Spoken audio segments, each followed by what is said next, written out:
तो फ्रेंड्स उस समय कुछ प्रॉब्लम के कारण वीडियो रुक गया था, तो आइए अब हम आगे कंटिन्यू करते हैं। यानी कि जीवन का स्वर्ण काल किसे कहा जाता है, ये भी एग्ज़ाम में क्वेश्चन काफ़ी पूछे जा सकते हैं कि गोल्डन एज क्या होता है। अब और इसके बाद है स्वतंत्रता एवं विद्रोह की भावना, यानी कि किस अवस्था में बालक में स्वतंत्रता एवं विद्रोह की भावना होती है। अगर हम हमेशा देखते हैं कि अगर इस स्टेज में बच्चे को अगर घर से में बंद करके रखा जाए, अगर उनको कोई बात हम बोलते हैं जो उनके मन लायक ना हो, तो वो उसका विद्रोह करने लगते हैं। तो ये सारी चीज़ें वो इस अवस्था में पाई जाती है। काम शक्ति की परिपक्वता, तार्किक या अमूर्त चिंतन की अवस्था। तो फ्रेंड्स ये सारे जो पॉइंट हैं ये काफ़ी इम्पॉर्टेंट हैं, क्योंकि अक्सर इससे एग्ज़ाम में क्वेश्चन आते हैं जो काफ़ी इम्पॉर्टेंट हो जाते हैं, जिसे मैंने एक पॉइंट वाइज लिखा है ताकि आप लोग को इसे पढ़ने में काफ़ी दिक्कत ना हो और पढ़ने में काफ़ी सुविधा हो। अब आइए हम आगे देखते हैं एडल्टहुड। इस अवस्था को व्यवहारिक जीवन की अवस्था कहा जाता है। इसमें व्यक्ति आत्मनिर्भर होता है, यानी कि ये व्यवहारिक जीवन की अवस्था होती है और व्यक्ति इसमें आत्मनिर्भर बन जाता है और इसमें तरह तरह के वे उत्तरदायित्व का निर्वाह भी उसे करना पड़ता है। उसे अपनी फैमिली की जो रिस्पॉन्सिबिलिटी होती है उसे वे निभाता है और अपने कार्य को करता है। इसकी भी कुछ विशेषताएं होती हैं। शारीरिक एवं मानसिक विकास पूर्ण हो चुका होता है, यानी कि जब बालक इस अवस्था में पहुंचता है तो उसका शारीरिक और मानसिक विकास जो होता है वो पूरा हो चुका होता है। जिम्मेदारियों को समझने लगता है, यानी कि बालक जब प्रौढ़ावस्था में पहुंचता है तो वो अपनी जिम्मेदारियों को पूरी तरीके से समझने लगता है। परिपक्वता, पूर्ण निर्णय लेने की प्रबलता पाई जाती है, यानी कि इस अवस्था में आते आते बालक पूरी तरीके से परिपक्व हो जाता है और किसी चीज़ के बारे में निर्णय लेने की जो क्षमता होती है उसमें प्रबल हो जाती है। अब आइए हम आगे देखते हैं। तो फ्रेंड्स अब आगे है वृद्धि और विकास का अर्थ, यानी कि किस तरीके से वृद्धि और विकास जो है वो क्या होता है, इसके बारे में हम जानेंगे कि विकास जो होता है वो जीवन पर्यंत चलने वाली प्रक्रिया है, लेकिन वृद्धि जो होती है वो एक समय के पश्चात रुक जाती है। वृद्धि है जो वो विकास से अलग नहीं है, वो उसी में ही समाहित है। अब आइए हम आगे इसको देखते हैं और समझते हैं कि वृद्धि और विकास क्या होता है।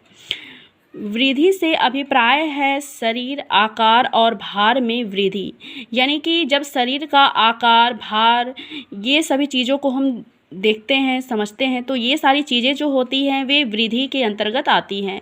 वृद्धि में व्यक्ति की मांसपेशियों की वृद्धि भी शामिल होती हैं, यानी कि मांसपेशियों का वृद्धि, यानी कि शरीर का वजन बढ़ना, उसका कद बढ़ना, उसका भार बढ़ना, ये सभी इसमें शामिल होता है। शिशु काल में वृद्धि की गति बहुत तीव्र होती है, यानी कि बच्चा जब शिशु काल में होता है तो उसका शारीरिक वृद्धि जो होता है वो काफ़ी तेज़ी गति से होता है, लेकिन बाद में यह गति धीमी हो जाती है। वृद्धि वंशानुक्रम और वातावरण की अंतःक्रिया से होती है, यानी कि वृद्धि जो होती है वो अपने पूर्वजों से उन्हें मिलती है। जैसे कि हम देखते हैं कि अगर किसी बच्चे के माता पिता की कम हाइट होती है तो उसके बच्चे की भी कम हाइट होने की ज़्यादा संभावना होती है। और जैसे कि बच्चे का आँखों का रंग, उसका बच्चे का कलर और उसका चलने का तरीका, बोलने का तरीका बहुत हद तक हम देखते हैं कि हेरिडिटी पर निर्भर करता है। और वातावरण, यानी कि बच्चे को जैसा वातावरण दिया जाएगा वे वैसे ही बनेंगे, ये जो होता है वो वृद्धि में होता है। अब आइए हम विकास के बारे में देखते हैं। विकास में सभी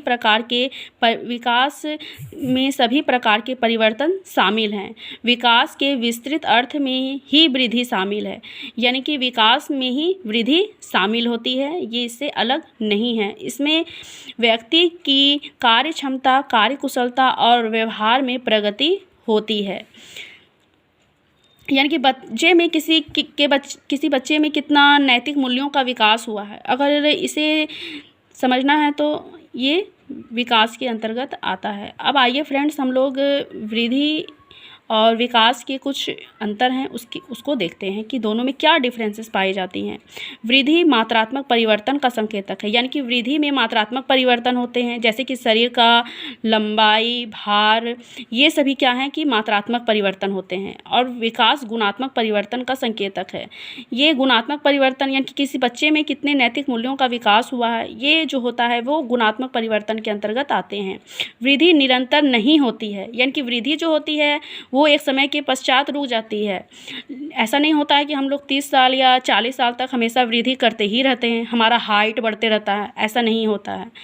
और विकास जो होती है वो निरंतर चलती रहती है, यानी कि ये हमेशा चलती रहती है, चाहे वो किसी भी रूप में हो, शारीरिक, मानसिक, नैतिक, भाषिक, किसी रूप में हो, ये निरंतर हमेशा चलती रहती है, भ्रूणावस्था से लेकर मृत्यु पर्यंत तक। वृद्धि वंशानुक्रम और वातावरण की अंतःक्रिया है, यानी कि ये वृद्धि जो होती है बहुत हद तक हमारे पूर्वजों से संबंधित होती है ना। उसके अनुसार ही बच्चे का जो विकास होता है काफ़ी हद तक प्रभावित होता है।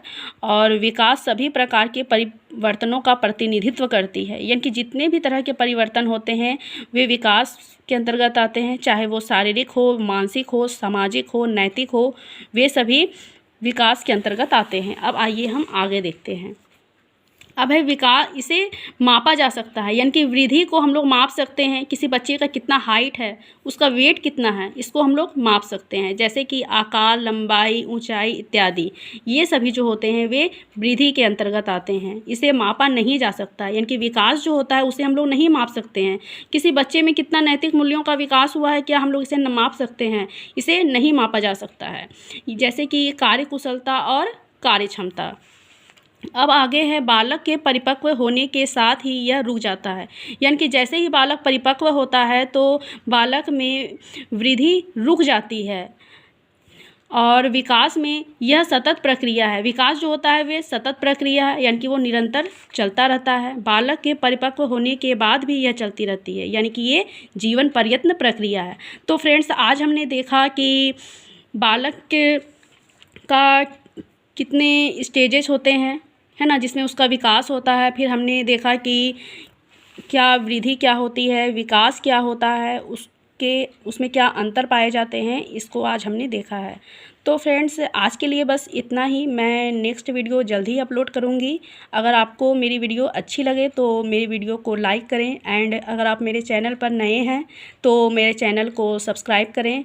ऐसे ही वीडियो आपको आगे भी देखने को मिलती रहेंगी, स्पेशली फॉर सीटेट एग्ज़ाम के लिए, जो आपके लिए काफ़ी हेल्पफुल होगी। और इसमें सब कुछ फ्री है, आपको एक पैसा भी नहीं देना है और बस मन लगाकर पढ़ना है। तो फ्रेंड्स, अब हम लोग नेक्स्ट वीडियो में मिलते हैं। आज के लिए बस इतना ही। Thank you.